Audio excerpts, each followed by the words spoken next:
Hello and welcome back to Tomorrow. I'm Dr. Cooper. I'm here to read to you this passage on natural selection. So stand by. Natural selection. In November 2011, Ken Kohler was violently ill. He was kneeling on the floor of his bathroom, vomiting and suffering from intense stomach pain.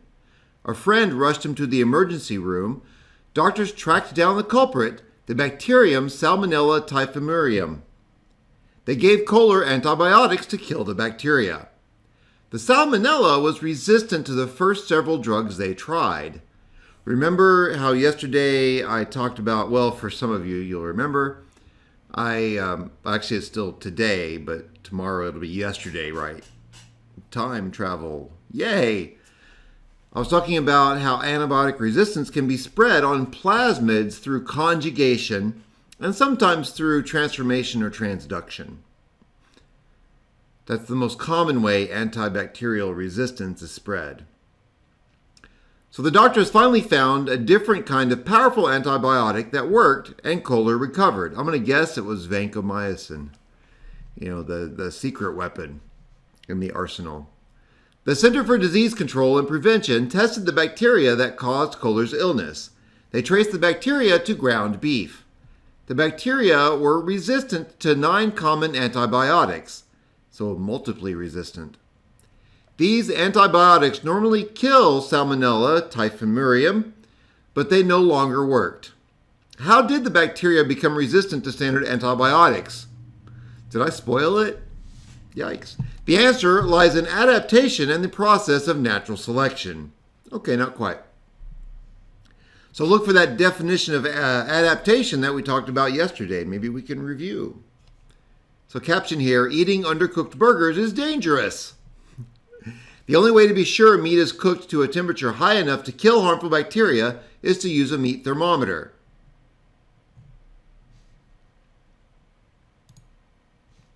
Process of natural selection. Adaptations result from mutations in an organism's DNA. Sometimes a mutation produces a trait that helps the individual survive. That individual may have more offspring than other individuals in the same population. Its offspring are likely to inherit the trait. With each generation, the trait will become more common in the population. There's a lot of math for that eventually when you get to that point. This is the essence of natural selection. Natural selection occurs, and you need at least these characteristics to have natural selection occur. So there is a variation of traits in the population. So if the trait is, if you remember the term I used before, fixed, then you can have no natural selection because there's nothing for selection to act upon. So that trait also has to be inherited. It can't be like a learned behavior, but it can be like a natural behavior that is heritable. And individuals with beneficial traits for a particular environment reproduce more than other individuals in a population. So the trait has to be reflected in not only the survivorship, but in the fecundity, which are the primary components of fitness that you'll learn about a lot if you ever take population genetics, for example. What variation of traits do you observe in this pack of wolves? How might you explain the variation? Let's see if anyone has anything to say about that tomorrow.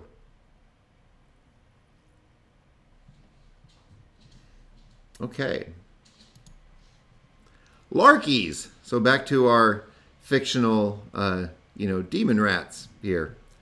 You have seen natural selection in the larky population that moved from the mountains to the prairies. Natural selection was the mechanism that caused the change in the prairie larky population. Long-legged larkies survived to produce more young. Now this is something that we'll do in class, maybe. You'll see this change, so this really is a spoiler. Long-legged larkies survived to produce more young, so long-legged became more common than short legs. The successful long-legged larkies passed the gene for long legs to their offspring. After many generations, the short-legged trait could even disappear. I think in one or more classes we saw that could even happen in a short period of time through just random through Founder's effect. I think I mentioned that. Where you have just a few members of a population, it's easy for a gene to get fixed, or for a trait to be fixed, right? What larky traits are best adapted to the prairie as compared to the mountains? What information did you gather from the larky simulations that provides evidence to support natural selection? More wolves, yay. So the caption here, a genetic mutation in female blue moon butterflies is passed on to males who then survive bacterial infection. What's that about? Let's see. Blue moon butterflies. Let's look at another example of natural selection at work. The beautiful blue moon butterfly lives on a few tropical islands in the South Pacific. The butterflies are often infected by Wolbachia bacteria. These bacteria kill the female butterfly's male embryos. Very few males are produced. You can imagine what might happen to an infected population of butterflies. It probably would not survive for long. In 2007, however, scientists reported a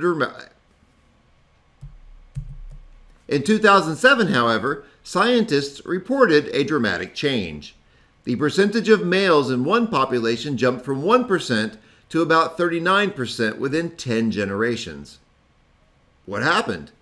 The scientists discovered a genetic mutation in female butterflies. The males that inherited this mutation were resistant to the Wolbachia bacteria.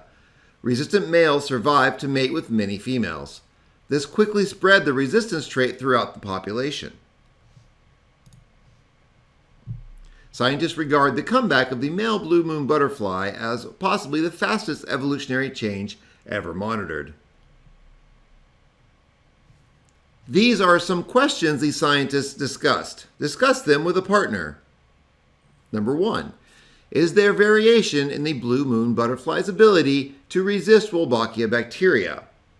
Where did the variation come from? Number 2. Is resistance an inherited characteristic? What is your evidence? Number 3. Presumably I'm pausing here for us to talk about it as we go along. Yay, I have hands, see? Is resistance, okay, what's your evidence? Is resistance a positive adaptation? Number 4, what happened to the population of blue moon butterflies over several generations? Researcher Gary Hurst said, we usually think of natural selection as acting slowly over hundreds of thousands of years, but the example in this study happened in the blink of the eye in terms of evolutionary time. Take note, could Wolbachia evolve and become able to counter the resistance built up by the butterflies? What do you think? Salmonella typhimurium. Now let's return to the antibiotic-resistant Salmonella typhimurium. I'm going to break in with a little personal story. I did some work in western Kentucky in some of the creeks that fed the Clarks River. I was looking at fecal coliforms. Now these are bacteria, well, the word kind of gives it away, right? Fecal. I was working with bacteria that are known to be associated with the lower intestines of animals, mostly mammals, and I was looking for their presence in these creeks. Now, one popular pastime in western Kentucky there, and maybe around here, I don't actually know, is to load up your four-wheeler and drive down the creek all day. So you play in all that water.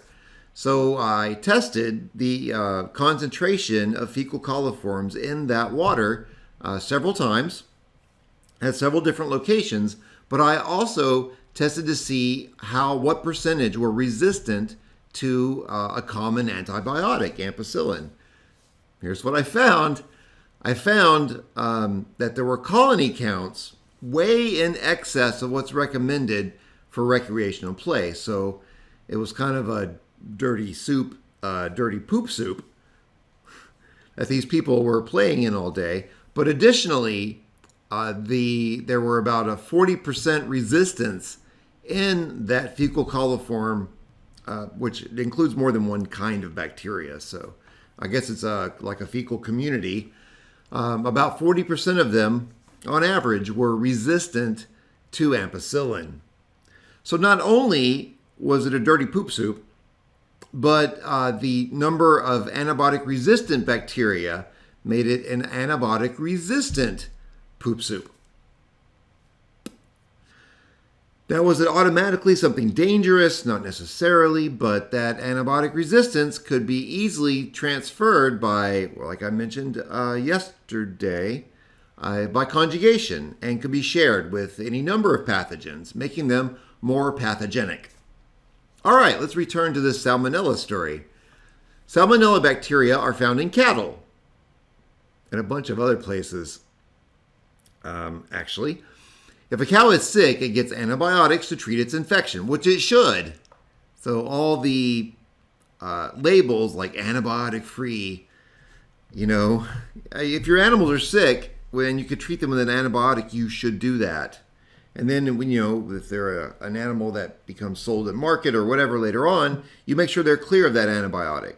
That's all that takes. Okay. Oh, so yeah, several antibiotics are often given to cattle to prevent illness and to make them grow faster. I would need to see the documentation on that more exactly.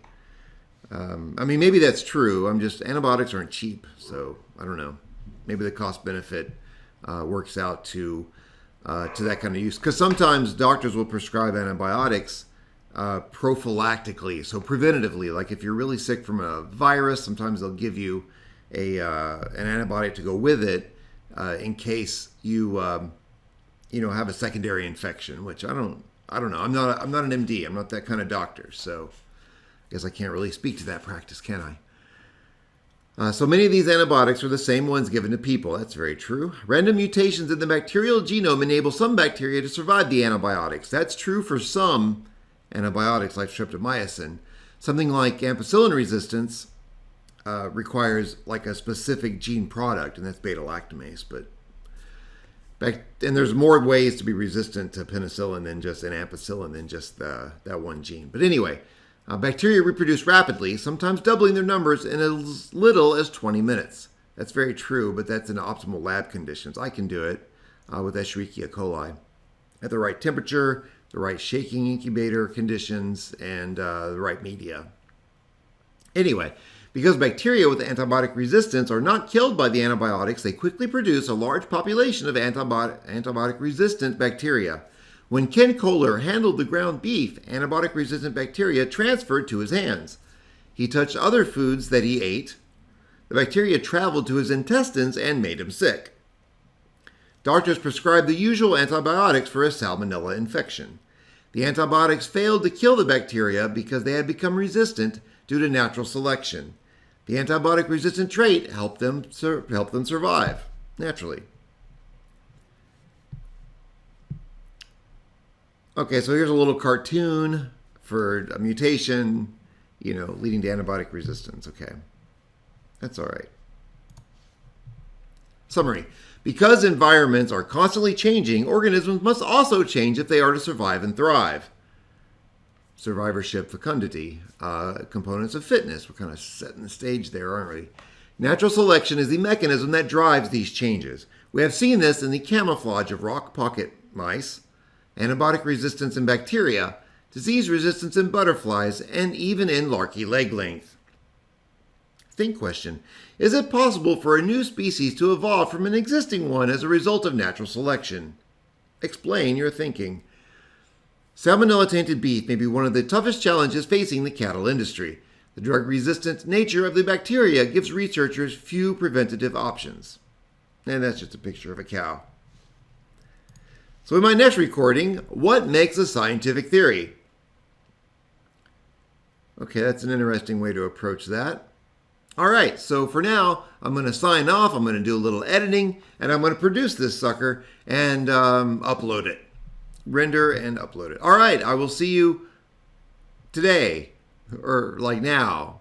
Take it away, me, whichever side you're on.